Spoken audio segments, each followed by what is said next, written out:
5 భాగాలుగా చల్లి పసుపు కుంకుమ వేసిన తర్వాత 5 భాగాలుగా క్షీరం అంటే పాలు వేయాలి. పాలు పోసిన తర్వాత కొంచెం నివేదనగా బెల్లం ముక్క కానీ లేదా చిమిరి నైవేద్యంగా చూపించాలి. చూపించిన తర్వాత ఆ పుట్టకి కొంచెం దూరంగా వెళ్ళి హారతి ఇచ్చిన తర్వాత దంపతులు ఇద్దరు ఆత్మ ప్రదక్షిణ చేయాలి.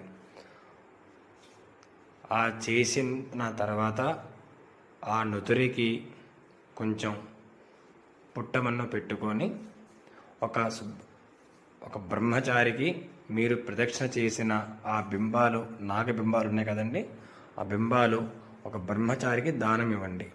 ఒక ఎర్రటి వస్త్రం కానీ తెల్లటి వస్త్రము కానీ. అలా చేయటం ద్వారా మీకున్న దోషము తొలగి మీరు అనుకున్న సంకల్పం నెరవేరుతుంది. ఇలా